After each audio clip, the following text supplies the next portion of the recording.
ॐ सहना भवतु सहनौ भुनक्तु सह वीर्यं करवावहै तेजस्विनावधीतमस्तु मा विद्विषावहै। ॐ शान्ति शान्ति शान्तिः। ॐ पूर्णमदः पूर्णमिदं पूर्णात् पूर्णमुदच्यते पूर्णस्य पूर्णमादाय पूर्णमेवावशिष्यते। ॐ शान्ति शान्ति शान्तिः। श्रुतिस्मृतिपुराणानाम् आलयं करुणालयं नमामि भगवत्पादं शङ्करं लोकशङ्करं शङ्करं शङ्कराचार्यं केशवं बादरायणं सूत्रभाष्यकृतौ वन्दे भगवन्तौ पुनः पुनः। ईश्वरो गुरुरात्मेति मूर्तिभेदविभागिने व्योमवद्व्याप्तदेहाय दक्षिणामूर्तये नमः। ॐ पार्थाय प्रतिबोधितां भगवता नारायणेन स्वयं व्यासेन ग्रथितां पुराणमुनिना मध्ये महाभारतम् अद्वैतामृतवर्षिणीं भगवतीम् अष्टादशाध्यायिनीम् अम्ब त्वामनुसन्दधामि भगवद्गीते भवद्वेषिणीम्। यं ब्रह्मा वरुणेन्द्ररुद्रमरुतः स्तुन्वन्ति दिव्यैस्तवैः वेदैः साङ्गपदक्रमोपनिषदैः गायन्ति यं सामगाः ध्यानावस्थिततद्गतेन मनसा पश्यन्ति यं योगिनः यस्यान्तन्न विदुःसुरासुरगणाः देवाय तस्मै नमः। मात्रा स्पर्शास्तु कौन्तेय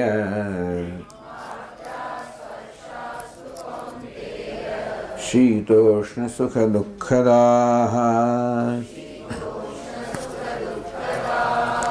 आगमापायिनो नित्याः तां स्थितिक्षस्व भारत। यं हि न व्यथयन्त्येते पुरुषं पुरुषर्षभ समदुःखसुखं धीरम् सोऽमृतत्वाय कल्पते। नासतो विद्यते भावः नाभावो विद्यते सतः। उभयोरपि दृष्टोऽन्तः त्वनयोस्तत्त्वदर्शिभिः।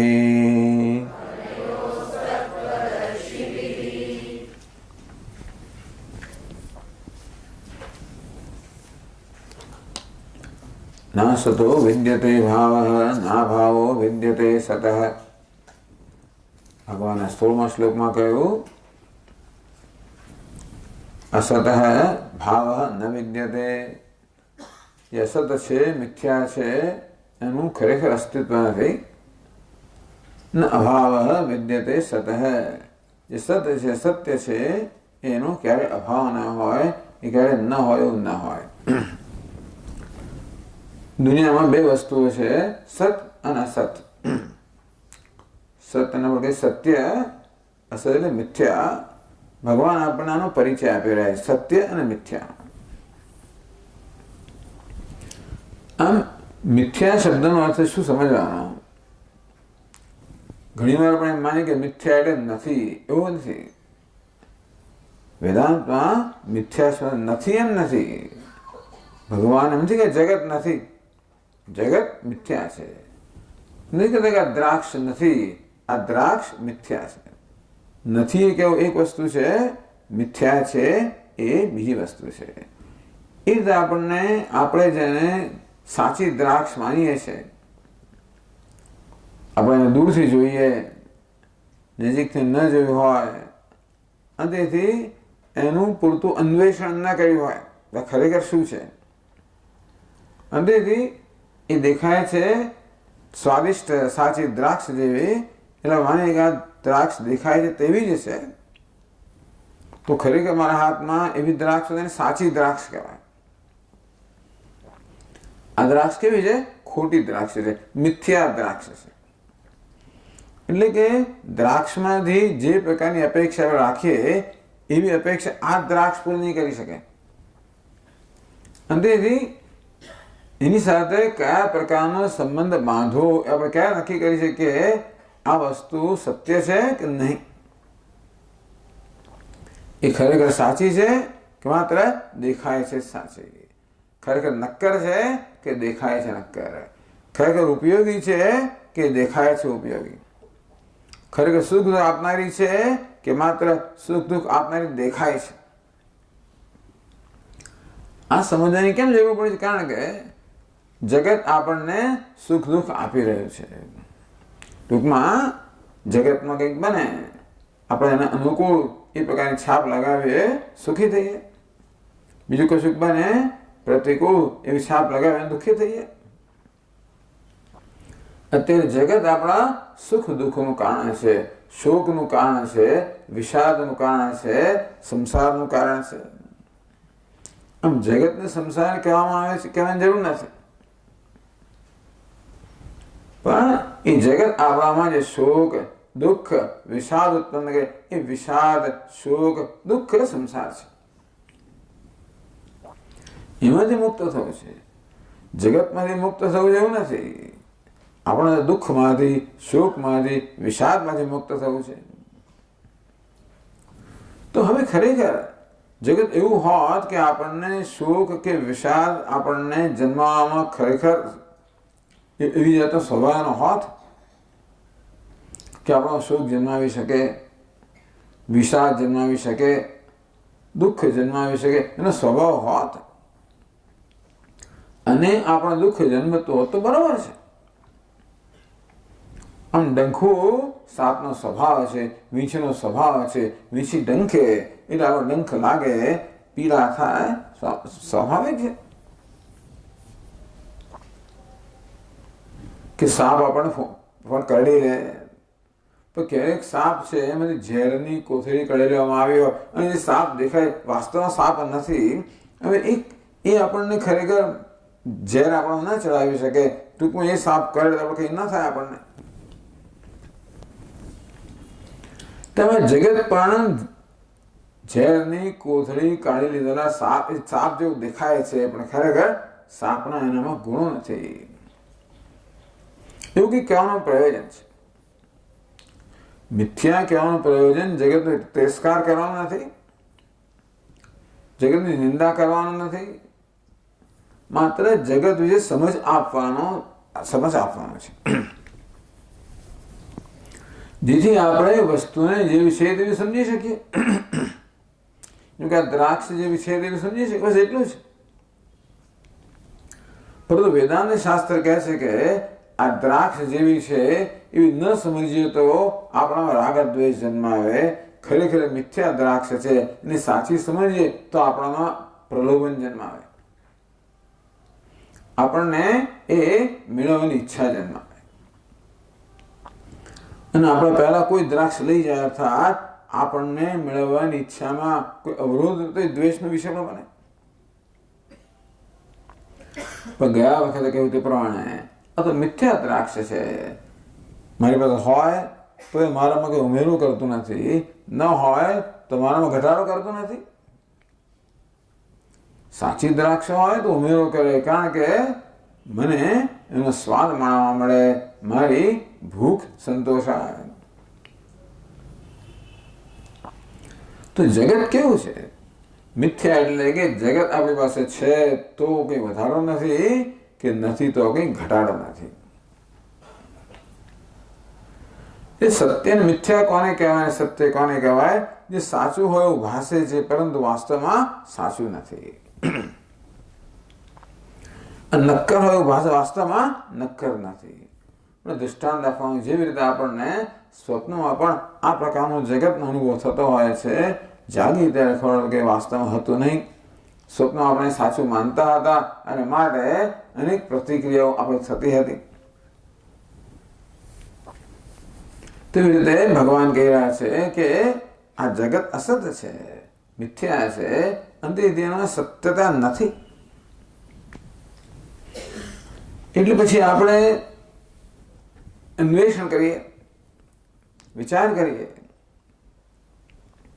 કે કેમ કહો છો કે જગત મિથ્યા છે, સત્ય કેમ નથી? આપણે ભાષે છે, અનુભવાય છે. જે વસ્તુ અનુભવાતી હોય એ તો હોવી જ જોઈએ ને. એ નથી એમ કેમ કહેવાય? એ સત્ય નથી એમ કેમ? તો કે જો સ્વપ્નમાં આપણે અનુભવીએ છીએ અને છતાં પણ એ પદાર્થ સત્ય નથી. અથવા તો રજ્જુ સર્પ અનુભવીએ છીએ પરંતુ એ સત્ય નથી. બીજો પ્રશ્ન કરવામાં આવ્યો કે શાસ્ત્રો તો કહે છે જગતની ઉત્પત્તિ થયેલી છે. આત્મામાંથી જગતની ઉત્પત્તિ થઈ, બ્રહ્મમાંથી જગતની ઉત્પત્તિ થઈ. તો બ્રહ્મ તો સત્ય છે, એમાં સત્ય બ્રહ્મમાંથી જેની ઉત્પત્તિ થાય એ જગત સત્ય હોવું જોઈએ ને. તો કે ના, બ્રહ્મ સત્ય છે પરંતુ એમાંથી જેની ઉત્પત્તિ થઈ આ જગત કેવું છે? સત્ય નથી, મિથ્યા છે. જેમ કે દોરડું સત્ય છે પરંતુ જન્મેલો જે સાપ છે એ કેવો છે? મિથ્યા છે.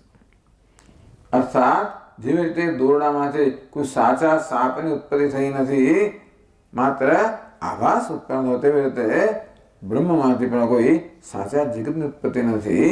એ તો દોરડામાં જેનો સાપ સમાન છે, અર્થાત આભાસ છે.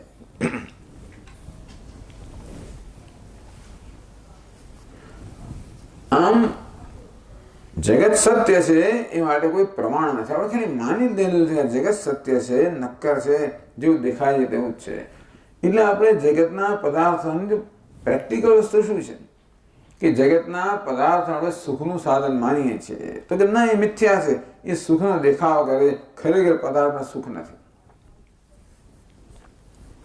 પણ સ્વામીજી, હું જ્યારે સિનેમા જોતો આનંદ થાય છે, હું જ્યારે મારા પ્રિય પદાર્થ અનુભવ કરતો આનંદ થાય છે.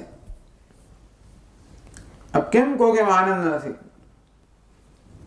તો કે આનંદ ક્યાંથી આવ્યો? એ ત્યાંથી આવ્યો, એ પદાર્થમાંથી આવ્યો કે તારા પોતાનામાંથી આવ્યો? એ વસ્તુ તો માત્ર મારો પોતાનો આનંદ છે અને અભિવ્યક્તિનું એકમાત્ર સાધન જ બને છે. કારણ કે એ વસ્તુમાં જ આનંદ હતો, હંમેશા મને આનંદ આવવો જ જોઈએ. આ દ્રાક્ષની વાતમાં સાચી દ્રાક્ષ હોત તો મને આનંદ આવે, પણ ક્યાં સુધી આવે? કેટલી દ્રાક્ષ ખાઓ પછી મારું પેટ ભરાઈ જાય, પછી દ્રાક્ષનું કોઈ આકર્ષણ ન રહે. અને તેથી જો દ્રાક્ષ આનંદ હોય તો હંમેશા આનંદ આવવો જોઈએ ને. પણ નહીં, હું જ્યારે દ્રાક્ષમાં આનંદ લેતો હોઉં ત્યારે ખરેખર તો મારો પોતાનો જ આનંદ લઈ રહ્યો છું. દ્રષ્ટાંત વેદાંતમાં આપે ઘણી વાર તો ચર્ચા અનેક વાર આવશે કે કૂતરું જેવી રીતે હાડકું ચાવતું હોય, એ હાડકાને કારણે એના મોંની અંદર થોડો ઘા પડે, એમાંથી લોહીને ટીપા વહેતા હોય અને પોતાના લોહીને ચાખીને પેલા કૂતરાને એમ કે આ રસ હતો હાડકામાંથી આવી રહ્યો છે. એટલે અત્યારે આનો આટલો ઉપયોગ છે મિથ્યાપણાનો. એ અર્જુન, તું માને છે કે આ જગત છે તેને દુઃખ આપી રહ્યું છે, એટલે તું શોકગ્રસ્ત થઈ ગયો છે કે જગત સુખ પણ નથી આપતું, દુઃખ પણ નથી આપતું. સુખ કે દુઃખ એ કે આપવાની જગતમાં ક્ષમતા નથી. તું આ સમજી લે. તું કોઈ વસ્તુ જેને તું ભીષ્મ કે દ્રોણ કહે છે ખરે શું છે જયારે વિચાર કર. આ કોઈ પદાર્થ શું છે વિચાર કર. આ તો ઘડો છે, પણ જરા બારીકાઈથી જોયું આ તો માટી છે. હજી જરા બારીકાઈથી જોયું આ તો પૃથ્વી છે. હજી જરા બારીકાઈ જોયું તો આ તો અણુ છે. એથી પણ બારીકાઈથી જોઈએ તો પરમાણુ છે. એથી પણ બારીકાઈ જોઈએ તો બીજાણુ છે. એમ કરતા કરતા પદાર્થ શું છે? એમ કાર્યનું કારણમાં જેમ જેમ આપણે નિવૃત્તિ કરતા જઈએ તેમ તેમ થોડું શું વધે? માત્ર સત્તા, અસ્થિ, ભાતિ, પ્રિય એટલું જ માત્ર બચી જાય. આમ દરેક પદાર્થ જે નામરૂપ છે વાસ્તવમાં અસ્થિ, ભાતિ, પ્રિય છે. નામરૂપ તો માત્ર એનો વેશ જ છે, માત્ર એક વાહન છે. સત્યતા શું છે? અસ્થિ, ભાતિ, પ્રિય. નામ બ્રહ્મ, તો કે એનું નામ બ્રહ્મ કહો એ ક્યારે ન હોય એવું ન બને. આ નામરૂપ છે જે હમણાં છે પછી નથી, એ ખરેખર દેખાય ત્યારે પણ સાચા નથી.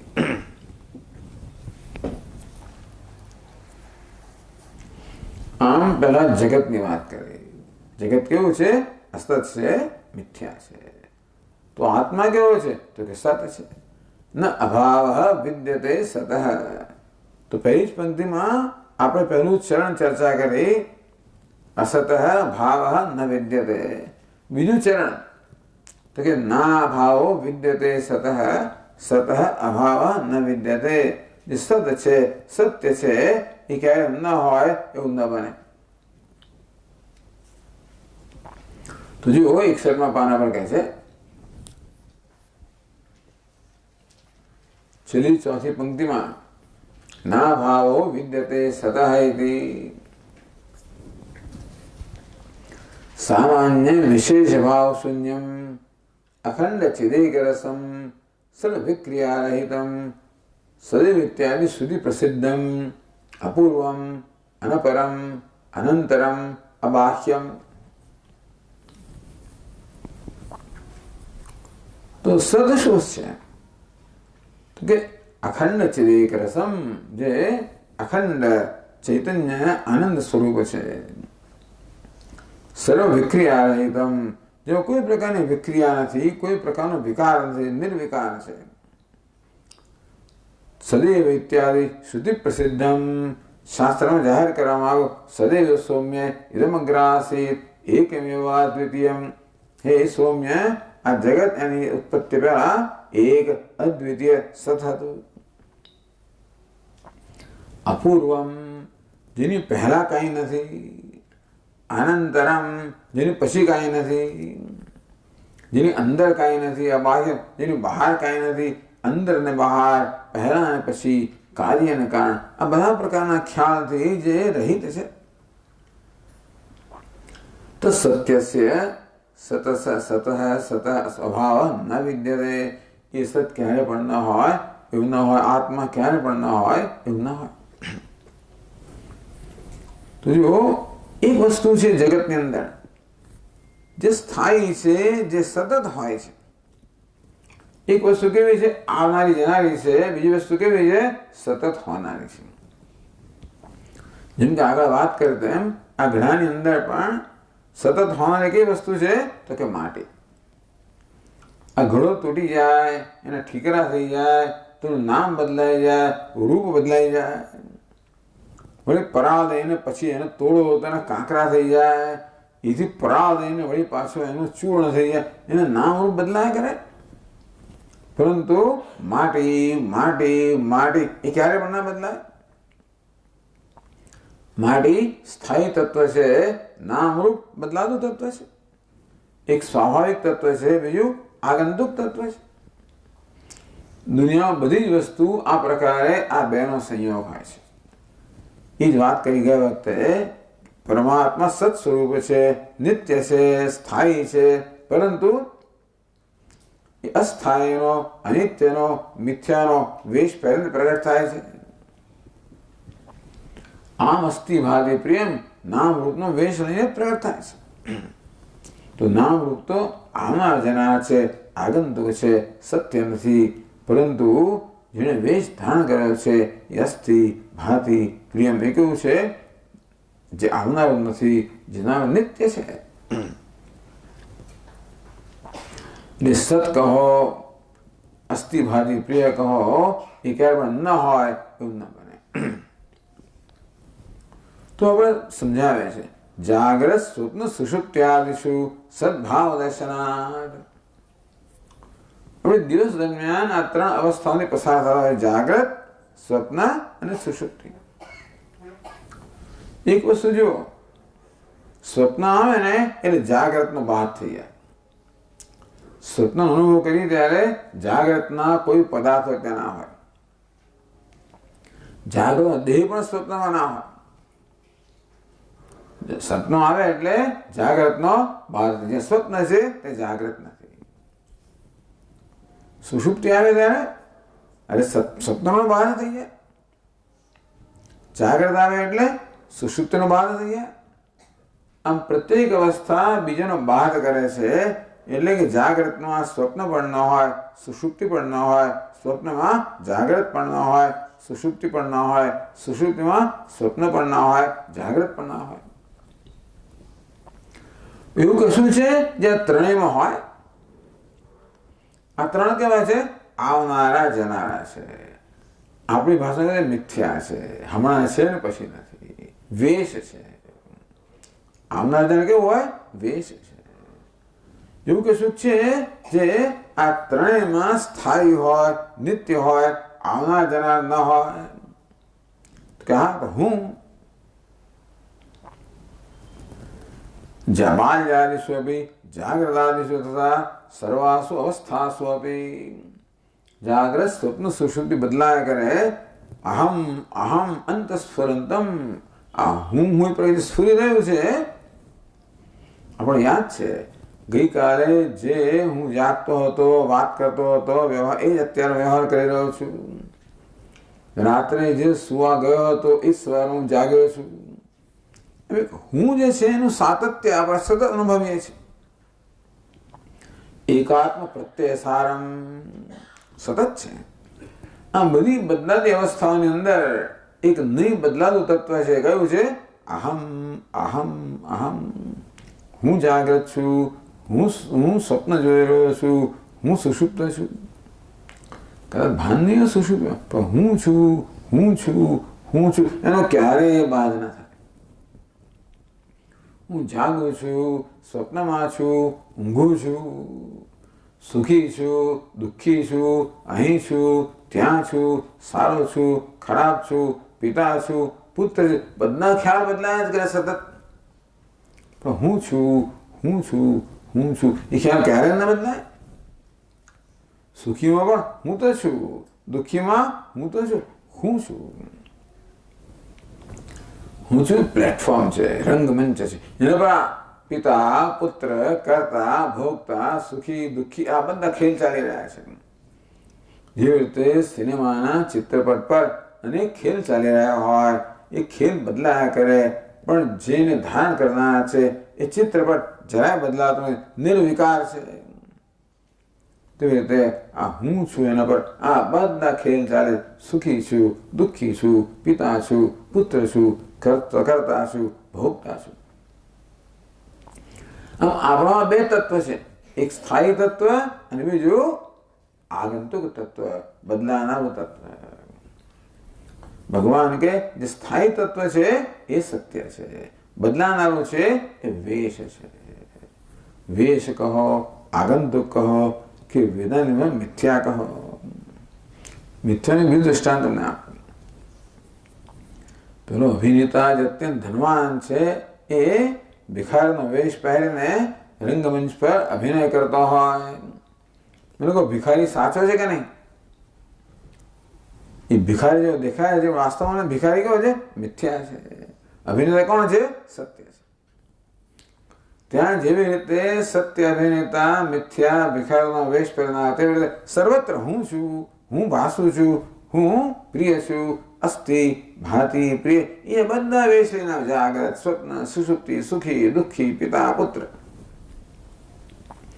આ દરેકનો નાશ થાય છે. સુખી આવે, દુઃખી ગયો. જાગ્રત આવે, સુષુપ્તિ ગયો. સ્વપ્ન આવે, જાગ્રત ગયો. જેમ આગળ વાત કરેલી કે દેહની અંદર પેલો બાળક જાય, યુવાન આવે, યુવાન ગયો, આધેડ આવ્યો, આધળ ગયો, વૃદ્ધ આવ્યો. આમ દેહની અવસ્થાઓ બદલાયા કરે છતાં પણ જે દેહી છે, દેહ ધારણ કરનારા છે, એ બદલાતો નથી. એનું નામ સત, એનું નામ સત્ય, એનું નામ આત્મા. એનું ક્યારે પણ અભાવ ના હોય. તો જાગ્રત, સ્વપ્ન, સુષુપ્તિ આ બધી અવસ્થાને જે કેવું છે? સ્થાયી તત્વ છે. હું છું એ વાસ્તવમાં આત્મા છે, સત છે. એ ક્યારે પણ ન હોય એવું ન બને. સ્વામી ઊંઘી જઉં છું તેનું હોઉં છું, બધી ચર્ચાનો વિષય છે. ઊંઘી જવું ત્યારે હું હોઉં તો મને કેમ ભાન નથી? કે ભાન હોડે મન જોઈએ, ત્યારે મને આપણે ભાન હોય. ત્યાં મન નથી, મન પણ ઊંઘી ગયું છે, મને ભાન નથી. પણ હું નથી એવું નથી. ભાન હોય તો જ એવું નથી. હું હોઉં તો ભાન હોય, ભાન ન હોય તો પણ હું તો હોઉં. અરે ભાઈ, તમે સમાધિમાં જતા હો, તમે ભાન નથી, પણ તમે તો છો જ. હું છું એ ક્યારે ન હોય બને જ નહીં. એ સત્ય છે. આપણામાં ખરેખર સત્ય શું છે? મહત્વનું શું વસ્તુ છે? આપણે આપણી ઓળખ આપવી હોય તો કઈ રીતે આપવી જોઈએ? જે સ્થાયી તત્વ છે એ રીતે આપણે ઓળખ આપવી જોઈએ, કે જે બદલાયા કરે એવી ઓળખ આપવી જોઈએ? પેલા અભિનેતાએ પોતાની ઓળખ આપવી હોય તો હું ભિખારી એમ ઓળખ આપે? રાજા છું, પ્રધાન છું, કે પછી હું અભિનેતા? કઈ રીતની ઓળખ આપે? આપણી સાચી ઓળખ કઈ છે? હું છું આપણી સાચી ઓળખ છે. હું ભાસુ છું, હું પ્રિય છું. બાકી સ્ત્રી અને પુરુષ ને પિતા ને માતા ને એ બધા કેવા હું છે? આવનારા, જનારા, બદલારા. એ મહત્વના જ નથી. અત્યારે એ જ મહત્વનું છે. તકલીફ શું છે? એ જ મહત્વનું. એટલે હું છું ને કોઈ મહત્વ જ નથી. અત્યારે શું છે આપણા જીવનમાં? આ દુઃખ કેમ છે? જે મહત્વનું નથી એને મહત્વ આપવાને કારણે, જે મહત્વનું છે એની ઉપેક્ષા કરવાને કારણે. એટલે મારું મહત્વ શું છે? હું પિતા છું, સ્વામી છું, સાહેબ છું, નોકર છું. એ તો કહે છે કે સાહેબ બન્યો એટલે તકલીફ, નોકર બન્યો એટલે તકલીફ, વેશમાં અહંભાવ થયો ને એટલે બધી તકલીફ. અભિનેતા એકવાર માની દે હું ભિખારી છું તો પછી બહુ તકલીફ. ભિખારી બધું દુઃખ બિચારે પડે. ન પડવું જોઈએ તોય પણ કેમ પડે છે? હું ભિખારી છું. જો પેલો મને કહી ગયો, જો પેલા મને આપ્યું નહીં, જો પેલા આમ કર્યું, જો પેલો કેવો સારો છે, 1 રૂપિયા આપે, પેલો કેવો છે, કંઈ નથી આપતો, પેલો કેવો છે, એક જ આનો આપ્યો. સતત કોમેન્ટ ચાલ્યા જ કરે. હું અભિનેતા છું, ભિખારી વેશ છે, કંઈ ના આપ્યું, કેમ બાય બાય, આપ્યું થેન્ક યુ. ના આપવાથી એને કંઈ ગુમાવવાનું નથી, ન મળવાથી એને 2-5 રૂપિયા મળે તો કંઈ મેળવવાનું નથી. સત્યમાં વધારો પણ ન થાય, ઘટાડો પણ ન થાય. અત્યારે ભગવાન કહી રહ્યા છે કે આપણી ઓળખ કેવી રીતે, આપણે કેવી પ્રકારની ઓળખ આપણી હોવી જોઈએ. ભલે વ્યવહારમાં એમ નથી કહેતો હું આત્મા છું એવું કહેવાની જરૂર નથી. હું છું એવું કહે. દુનિયાને નહીં કહો તો ચાલશે, દુનિયાને કહે છે એમને કંઈ ખસી ગયો લાગે છે.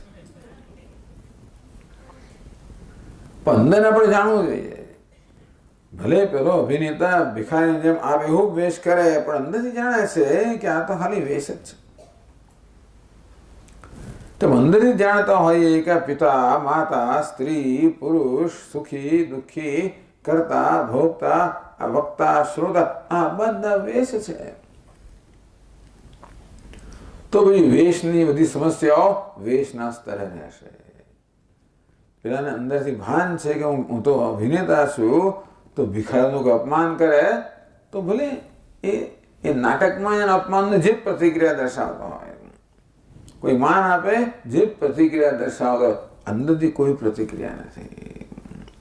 તે વ્યવહારમાં આપણે જે વ્યવહાર કરવાનો હોય કરીએ, પણ જો આપણી ઓળખ હોય તો કોઈ પ્રતિક્રિયા નથી. એટલે ભગવાન કહી રહ્યા છે સતઃ અભાવ ન વિદ્યતે.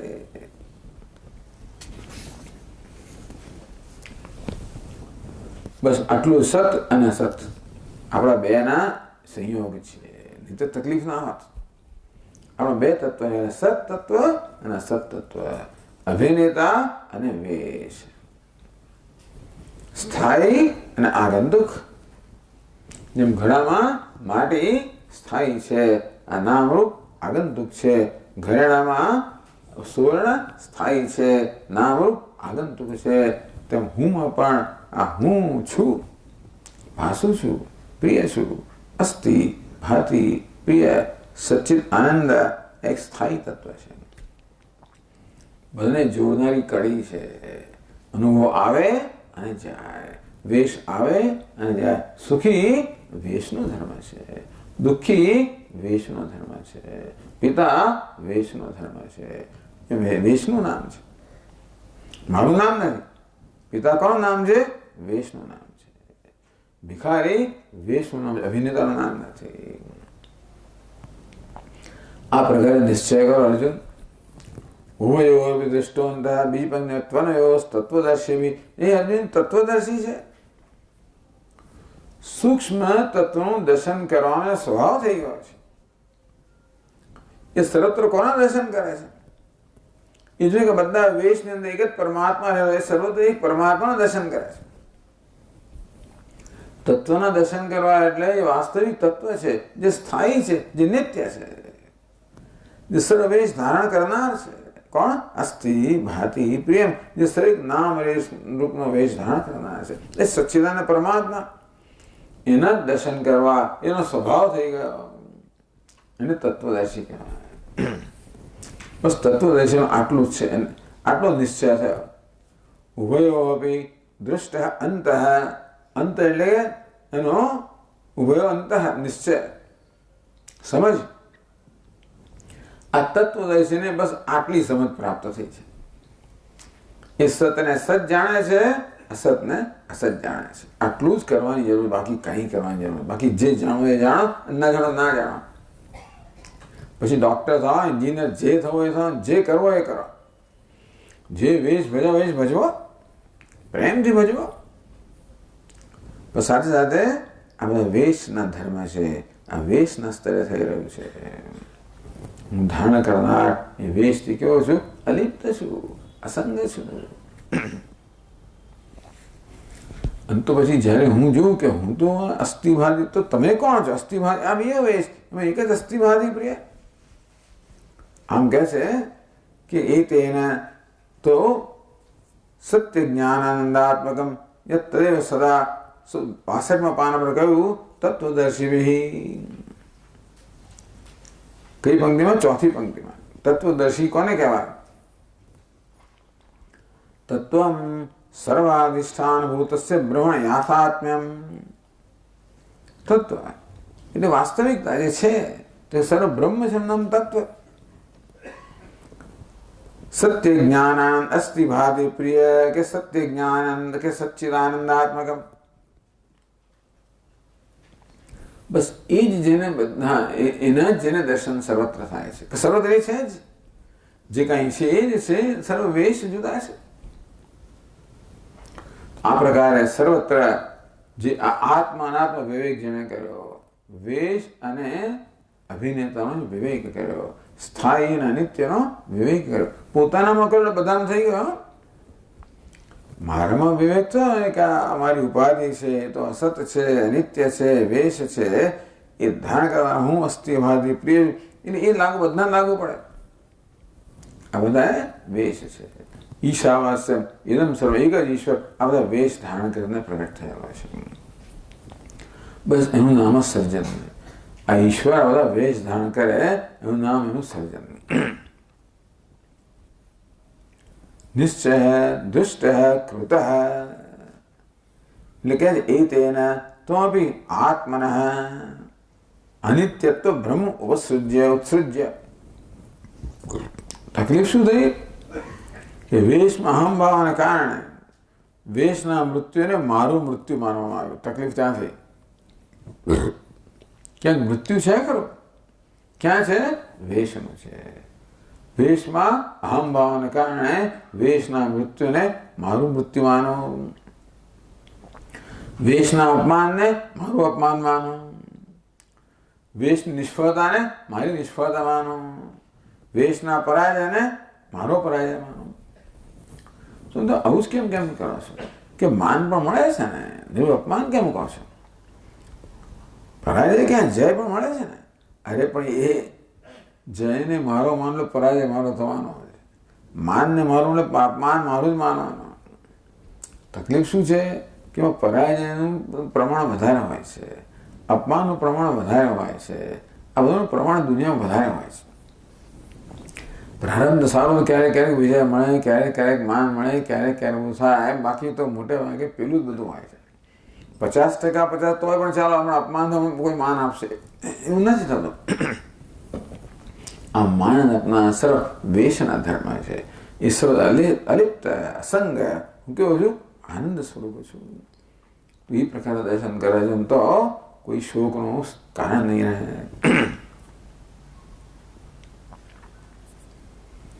આમ હવે ભગવાન સત કોને કહે, અસત કોને કહે, પોતે જ કહે છે. એક સામાન્ય કહેવાય કે સતનો અભાવ ન હોય, અસતનો ભાવ ન હોય. તો આપણા જીવનમાં ક્યાં કયું સત્ય અને કયું અસત્ય છે? હવે 17મા શ્લોકમાં ભગવાન સતની વ્યાખ્યા કરે છે.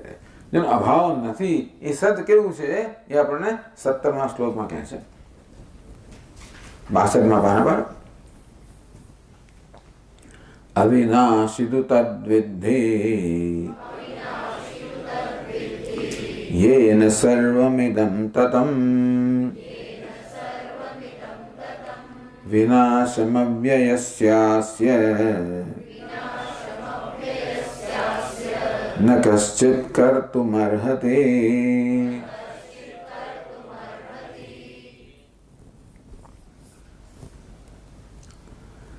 अविनाशी तु तद्विद्धि येन सर्वम् इदं ततं. ભગવાન કે ये न જેના વડે ઇદમ સર્વમ તતમ, તતમ વ્યાપ્ત, જેના વડે આ સર્વ વ્યાપ્ત છે. હે અર્જુન, અવિનાશી તદ્વિધિ, તું તેને અવિનાશી જાણ, જેના વડે આ સર્વ વ્યાપ્ત છે, આ જે સર્વ વ્યાપેલો છે. મને કહો કોણ વ્યાપેલો છે? બધા ઘડા, માટીના બધા પાત્રો હોય, ઘડા હોય, અને પછી કોડિયા હોય, અને કૂજા હોય, અને કુલડી હોય, અને શકોરા હોય, એ બધા કોણ વ્યાપેલું છે? માટી વ્યાપેલી છે. હમણાં આપણે શું કહ્યું? આપણે કોણ છે? આ સંયોગ છે, વેશ ધારણ કરનાર અને વેશ. આ વેશને પુરુષ કહો, સ્ત્રી કહો, પિતા કહો, પુત્ર કહો, અને ધારણ કરનાર કોણ છે? અસ્થિ, ભાતિ, પ્રિયમ, ખરું ને? તો જ્યાં પણ વેશ છે ત્યાં અસ્થિ, ભાતિ, પ્રેમ હોવાનું કે નહીં હોવાનું? કે અસ્થિ, ભાતિ, પ્રિય મતલબ અભિનેતા વેશ હોય જ ના શકે ને. વેશને ધારણ કરનાર અભિનેતા છે, એના વગર વેશ ના હોઈ શકે. તે રીતે આ નામ રૂપનો વેશ ધારણ કરનાર અસ્થિ, ભાતિ, પ્રિય છે, સચ્ચિદાનંદ છે, સત્યમ જ્ઞાનમ અનંતમ છે. તેથી એના વગર ક્યાંય વેશ ના હોય શકે. જ્યાં વેશ હોય તે હોવો જ જોઈએ. ભિખારી હોય ત્યાં અભિનેતા હોવો જ જોઈએ. તેમ જ્યાં પણ નામરૂપ હોય ત્યાં અસ્થિ, ભાતિ, પ્રિય હોવું જ જોઈએ. તો જેવી રીતે ઘડો માટી વડે વ્યાપ્ત છે, જ્યાં પણ ઘડો હોય ત્યાં માટી હોય, તેવી રીતે જ્યાં પણ નામ રૂપ હોય ત્યાં શું હોવું જોઈએ? જ્યાં પણ નામ રૂપ હોય શું હોવું જોઈએ? અસ્થિ, ભાતિ, પ્રેમ. કારણ કે જેવી રીતે ઘડો માટી વગર ના હોય, અલંકાર સોના વગર ના હોય, તેમ આ નામ રૂપ કે વેશ અસ્થિ, ભાતિ, પ્રિય વગર ના હોય. તેથી જેવી રીતે માટી બધા ઘણા આવ્યા, તેવી રીતે અસ્થિ, ભાતિ, પ્રિય બધા નામ રૂપના નામ રૂપાત્મક જગત જેના આપણે વ્યાપ્ત છે. येन सर्वम इदम, सर्वम इदम આ સર્વ, येन તતમ જેના વડે વ્યાપ્ત છે, તદ અવિનાશી વિદ્ધિ. અર્જુન, એ અવિનાશી છે. જે વેશ છે એ વિનાશી છે, વેશ ધારણ કરનાર અવિનાશી. આટલું જ છે.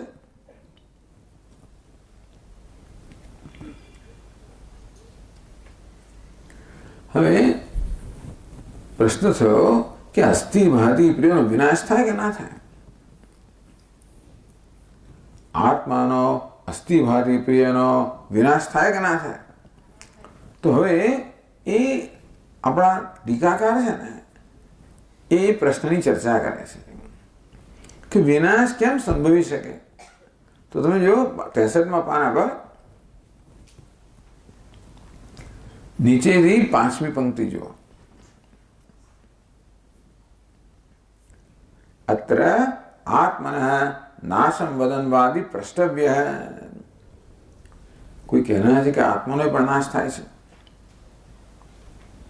તો જેમ કે છે કે આત્માનો નાશ થાય છે, ભાઈ આપણે એને પૂછવું જોઈએ કે કેવી રીતે નાશ થાય છે. નાશના કેટલા પ્રકાર છે બતાવે છે.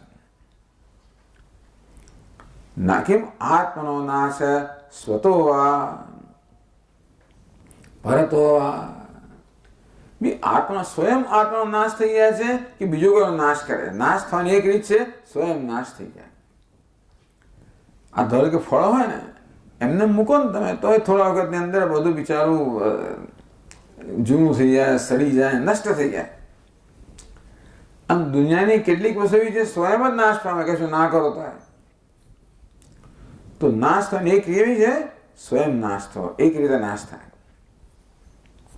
બીજો કોઈ મારી નાખે અને નાશ કરે. પરત હોવા સ્વત હોવા, સ્વયં નાશ થાય છે. પરત હોવા કે બીજા વડે નાશ થાય છે. ત્રીજી વસ્તુ કેમ આશ્રય નાશાદ નાશ. હવે જે વસ્તુ પર આપણે આધારિત હોઈએ ને એ જતી રહે તો આપણે જતા રહીએ. આ ટેબલ પર વસ્તુ પડી હોય, ટેબલ નાશ થઈ જાય તો એની પર વસ્તુને કોઈ ધારણ કરનાર ના રહે. તો ધારણ કરનાર ના રહે તો જેને ધારણ કરવામાં આવ્યું પણ નષ્ટ થઈ જાય. તો આશ્રયના નાશથી પણ વસ્તુનો નાશ થઈ શકે. કે સંબંધી નાશ અથવા સંબંધીનો નાશ થાય. જેમ કે દેવદત્ત કેવો ધનવાન છે, ધનવાન દેવદત્ત ધનવાન છે. હવે એનું ધન જતું રહે તો શું થાય ખબર છે? ધનવાન જતો રહે. કારણ કે જેવી રીતે હું પિતા છું, પુત્રને પુત્ર છે તો પિતા પણ જતો રહે. આમ સંબંધ જ્યારે હોય ત્યારે સંબંધનો નાશ થાય ત્યારે પણ નાશ થઈ શકે. એટલે આમ સંબંધના નાશથી પણ માનવ નાશ થાય. કારણ નાશાદ્વા, કારણ નાશ થાય તો પણ નાશ થાય. સંસ્કૃત તંતુ દાહે પરદાહ. આ તંતુમાંથી વસ્ત્ર બન્યું તો તંતુનો દાહ થઈ જાય તો વસ્ત્રનો દાહ થઈ જાય. આમ કારણના નાશથી કાર્યનો નાશ થાય. અથવા કાર્ય નાશાદ્વા, ક્યારેક કાર્યના નાશથી કારણનો પણ નાશ થઈ જાય. નાશ થવાની આટલી રીતો છે કે વસ્તુ પોતે જ નાશ થાય અથવા કોઈનો નાશ કરે અથવા એનો આશ્રય જતો રહે ત્યાં નષ્ટ થઈ જાય, એનો સંબંધ જતો રહે તો નષ્ટ થઈ જાય, અથવા કારણ જતો રહે ત્યારે નાશ થઈ જાય કે પછી કાર્યના નાશથી નાશ થાય. 6 પ્રકારની રીતે નાશ સંભવિત છે. વિચાર કરે છે કે આત્માનો આમાંની કોઈ પણ નાશ થાય કે ના થાય. બી આત્મા બેઠો વડે એમને મરી જાય કે ના મરી જાય, નાશ થઈ જાય કે નહીં? એમને કોણ નાશ થાય ખબર છે? બટાટો હોય, સુરણ હોય, સફરજન હોય, કેળું હોય, આ વસ્તુ એમને નષ્ટ થઈ જાય. કોઈ પણ વસ્તુ એમને ક્યારે નાશ થાય એટલે કહે છે ન આદ્ય નિરવયવત્વાત. તે વસ્તુ અનેક અવયવોને બનેલો ને, અનેક પાર્ટ્સને અવયવોને બનેલો, હવે છૂટા થઈને વસ્તુ નાશ થઈ જાય. જો મોટર ગાડી અનેક બધા અવયવોને બનેલી હોય અને છૂટા કરે તો મોટર ગાડી નષ્ટ થઈ ગઈ. અને આ શરીરે જુઓ ને, અવયવ છૂટા થઈ જાય ને, હાથ ને પગ ને બધું, તો શરીર પણ નષ્ટ થઈ જાય. શરીર અનેક અવયવોનું બનેલું છે, અનેક કોષોનું, બધા કોષ છૂટા થઈ જાય. એટલે આ ઘડો પણ અનેક અવયવોનો બન્યો છે. માટીના અનેક કણો ભેગા થઈને ઘડો બન્યો, એ કણો છૂટા થઈ જાય તો ઘડો નષ્ટ થઈ જાય કે નહીં? આમ જે અવયવથી બનેલું હોય, અવયવી હોય, એના કે અવયવોનો ધીમે ધીમે નાશ થાય તો અવયવી પણ નાશ થઈ જાય. આત્મા નિરવયવ છે, અવયવ જ નથી, માટે અવયવોનો નાશ ન થાય એટલે સ્વયં આત્માનો નાશ ન થાય. તો બીજો કોઈ નાશ કરી શકે નહીં. ન દ્વિતીય હૈ. આપણે કોઈનો નાશ ક્યારે કરીએ છીએ? એને અવયવ હોય તો જ બીજો નાશ કરી શકે. કોઈ તલવારથી કાપી નાખે ને પેલા, પણ અવયવ જ ના હોય તો તમે આકાશમાં તલવાર વીજો, નાશ થાય આકાશનો? કેમ ના થાય? એને અવયવ જ નથી. વાયુમાં તલવાર વીજો, કશું ના થાય. પૃથ્વીનો તલવાર વીજો, ટુકડા થઈ જાય. અવયવ છે ત્યાં ટુકડા થાય. તેથી આત્માનો સ્વયં પણ નાશ ના થાય કે કોઈ બીજો નાશ ના કરી શકે. અહીં તો એક બીજી વસ્તુ કહે છે કે નાશ કરનાર કોણ છે? એ પણ આત્મા જ છે. પોતે પોતાનો ક્યારે પણ નાશ ન કરે માટે બીજો પણ આત્માનો નાશ ન કરી શકે. તો પછી આશ્રય નાશાત, એનો આશ્રય લઈ લઈએ તો, જેના પર આધારિત છે આધાર લઈ લઈએ તો. પેલી કથા તમને ખબર છે ને કે એક મિત્ર હતો, એક માણસ હતો, પોતાના મિત્રને મળવા ગયો કે 25 વર્ષ પછી. નાનપણમાં સ્કૂલમાં સાથે હતા, કેટલા વર્ષોથી મળ્યા જ નહોતા. એનો મિત્ર ધનવાન હતો, એનો ધનવાન દીકરો હતો, જાણતો હતો. એને મળવા ગયો, ચાલો શું કરે છે આપણો મિત્ર? 25 વર્ષ પછી કોઈ સરનામું આ જગ્યા વ્યક્તિ રહે છે, સરસ મોટું મકાન હતું અને બહુ સરસ આમ જાહુ જલાલી જાણાતી હતી. 1 દિવસ રહ્યો, 2 દિવસ રહ્યો, 3 દિવસ રહ્યો. અડધી રાતે ઊંઘ ઉડી ગઈ અને એકદમ એક નજરમાં એક દૃશ્ય આવ્યું. એનો મિત્ર છે ને એકદમ ધીમે ગુપચુપ કંઈક બહાર ગયો, ઘરની બહાર ગયો. અને જરા કુતૂહલ હતું કે ક્યાં જાય છે. એ પણ એની પાસે ગયો ધીમે ધીમે. મિત્ર ક્યાં ગયો? એની પાછળનો પેલો વાડામાં ગયો, બગીચામાં ગયો. તો એક મોટું સરગવાનું ઝાડ હતું. એને સરગવાની શીંગો ઉતારીને એનો એક જુડો બનાવ્યો. અને વહેલી સવારે 4, 4:30 વાગ્યામાં બજારમાં ગયો, જે કોઈ ગ્રાહકો ના આવ્યા હોય. પેલા વેપારીને વેચી દીધું, પછી આવી પાછું સુઈ ગયો, જાણે કે બન્યું જ નથી. આ બધું આ મિત્રે જોયું. બીજા દિવસે એ જ પ્રકારે હવે ખબર પડી કે આ લોકો કેમ ગુજરાન ચલાવે છે. એક સરગવાના વૃક્ષ પર એનો આશ્રય છે, એના પર આશ્રિત છે આ લોકો. એટલે એ મિત્રે શું કર્યું? મહાન એક બહુ તોફાન કર્યો. એક દિવસે મિત્ર, આ લોકોએ જોયું કે પોતાનો મિત્ર હતો જે મહેમાન, એ તો સવારના પરમાં જતો રહ્યો. કેમ કયા વાગે જતો રહ્યો? પણ બીજી રાત્રે જયારે પેલો બગીચામાં ગયો, બીજું એક આખું ઝાડ કાપી નાખ્યું હતું. કયું? સરગવાનું. હાર્ટ એટેક આવવાની તૈયારી નથી કરે. એક માત્ર અમારો આશય નષ્ટ થઈ ગયો. આ આશય નાશથી માણસો નાશ થઈ જાય. જો કે એનો નાશ ના થયો, નસીબ જો કે કથાની અંદર તો પેલો મિત્ર 5 વર્ષ પછી ફરી પાછો મળવા આવ્યો અને ત્યારે ખરેખર જાહો જાળી થઈ ગઈ. ત્યારે આ મિત્રનો આભાર માનો કે જો તે કાપી નાખ્યું ને ઝાડ, એટલે અમારા કોઈ વિકલ્પ રહ્યો જ નહીં. અમારે બહાર જવું જ પડે, કામ કરવું જ પડે. પેલા ખાનદાન ખરું ને, દેખાડે નહીં કે અમને તકલીફ છે અંદર. આમ તમાશા મોહ લાલ રાખતો હતો બિચારો, તમાશો રહ્યો જ નહીં હવે. એટલે હવે સ્વીકારવું પડ્યું કે અમારે તો કામ જોઈએ, અમારી પાસે કાંઈ નથી. કામ કરવાનું શરૂ, ધીમે ધીમે ધંધો શરૂ કરીને ફરી પાછા ધનવાન બની ગયા. જુદી વસ્તુ છે. પણ આશ્રય નાશથી માણસો નાશ થઈ જાય. પણ બ્રહ્મનો, આત્માનો કોઈ આશ્રય જ નથી.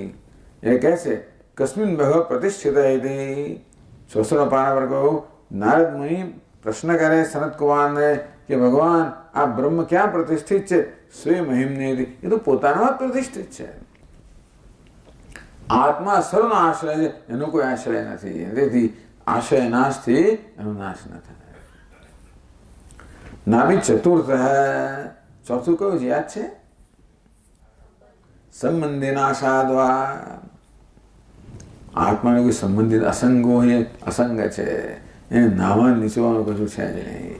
એમાં જાતિ, ક્રિયા, ગુણ, સંબંધ કશું છે જ નહીં. અને મારે કશાય નાશથી એનો નાશ ન થાય. નવી પંચમઃ. કારણના નાશથી કાર્યનો નાશ થાય. આત્મનું ન તસ્ય જનિતા, ન તસ્ય કશ્ચિત જનિતા. એનો જનક કોઈ નથી, એનો પિતા કોઈ નથી, એનું કારણ કોઈ નથી. પણ કારણના નાશ તેનો નાશ ના થાય. એટલે જ કહેવામાં આવ્યું અપૂર્વમ. આના પર અપૂર્વ એટલે જેની પહેલા કંઈ નહોતું. કારણ હંમેશા કાર્યને પહેલા હોય. જેનું પહેલાં કંઈ નથી, જેનું કારણ નથી. અને પરહ કાર્ય કારણથી પછી હોય, પણ આત્માથી પછી પણ કાંઈ નથી, એનું કાર્યમાં કોઈ નથી. માટે કાર્ય નાશથી પણ નાશ ન થાય, કારણ નાશથી પણ નાશ ન થાય, સંબંધ નાશથી પણ નાશ ન થાય, આશય નાશથી પણ નાશ ન થાય, બીજા વડે પણ નાશ ન થાય, પોતાના વડે પણ નાશ ન થાય. આ નાશ થવાની જેટલી સંભાવનાઓ છે એ સંભાવના આ બધું દેહને લાગુ પડે. એ તો કશું ના કરતો મરી જાય બિચારો, અવયવવાળો છે ને, બીજો પણ નાશ કરી શકે, આશ્રયથી પણ નાશ થાય. ઘણી વાર શું છે, આપણે ઉભા હોઈને એકદમ નીચે ધરતી સરકી પડે ને ગયા અંદર ગયો, અથવા સંબંધથી પણ નાશ થાય, મારો હાથ, મારો પગ વગેરે વગેરે. કારણનો નાશ થાય, પંચમહાભૂત તો પણ નાશ થઈ જાય, કાર્યનો નાશ થાય તો પણ નાશ થઈ જાય. આ દેહ છે ને બધા પ્રકાર એનો નાશ થાય, આત્માનો કોઈ પ્રકારનો નાશ નહીં મળે. આત્મા કયો છે? અવિનાશી. તદ્વિધિ હે અર્જુન, આત્મા અવિનાશી છે. અને એટલે આ સત કેવું છે? અવિનાશી છે. યેન સર્વમિદં તદં, જેના વડા સમગ્ર વ્યાપ્ત છે, જે સર્વવ્યાપક છે, જે નિરવયવ છે, જે નિરાકાર છે, નિર્ગુણ છે, નિર્વિશેષ છે, અને તો જ બધાને વ્યાપ્ત કરી શકે. જો એક વસ્તુ આ બધા ધારો કે ઘણા બધા ઘરેણાઓ હોય, બંગડી હોય, કંઠી હોય, બે તો છે જ અહીંયા આગળ, બીજી કલ્પના કરો બુટ્ટી હોય વગેરે વગેરે. એ બધાના દરેકના ઘરેણા નામ રૂપ જુદું, પણ એમાં સામાન્ય વસ્તુ કઈ છે? તો કે સુવર્ણ. એ કેવું છે? સર્વ અલંકારમાં વ્યાપ્ત છે. તો અલંકારમાં નામ રૂપ બદલાયા કરે, ઓગાળો ગમે તે કરો, છતાં પણ જેમ સુવર્ણનો નાશ ન થાય, અવિનાશી છે. તદ્વિધિ એ જેના વડે આ બધા અલંકારો વ્યાપ્ત છે, એ સુવર્ણ કેવું છે? અવિનાશી છે. જેના વડે બધા ઘડાઓ વ્યાપ્ત છે, માટી કેવી છે? અવિનાશી. ઘડાનો નાશ થાય, માટીનો નહીં. અલંકારનો નાશ થાય, સુવર્ણ નહીં. તે રીતે જેના વડે આ સમગ્ર જગત વ્યાપ્ત છે, યસ્તિ ભાતિ પ્રિય સચ્ચિદાનંદ આત્મા કેવો છે? અવિનાશી છે. વિનાશમ અવ્યસ્યાસ્ય, આત્મા અવ્યય છે, જેનો વ્યય ના થાય. હે અર્જુન, એનો વિનાશ કોઈ ના કરી શકે. પોતાનો વિનાશ તો પોતે ન જ કરે, પણ બીજો પણ એનો વિનાશ ન કરી શકે. જે વાદી કહે છે ને કે આત્માનો વિનાશ થાય છે, નાશ થાય છે, એનો પ્રશ્નો પૂછ્યા કેવી રીતે નાશ થાય, એ નાશની કોઈ રીત જ નથી. છતાં એમ કહે કે નહીં, આત્માનો નાશ થાય છે. હું કહું આત્માનો નાશ થાય છે, બોલો. તો આત્માનો નાશ એટલે કોનો નાશ ખબર છે? આત્માનો નાશ એટલે કોનો નાશ ખબર? મારો નાશ. આત્મા એટલે હુંનો નાશ થાય ખરો? તો હું રહું જ નહીં. હું એમ કહું મારો નાશ થાય છે, તો હું રહી જ ના શકું. એટલે ઘણી વાર કે અમારા સ્વામીજી કે કોઈને તમારે રવાડે ચડાવવું હોય ને, તો એને ધ્યાન કરવાનું કહો. શું ધ્યાન કરવાનું કહો? હું નથી.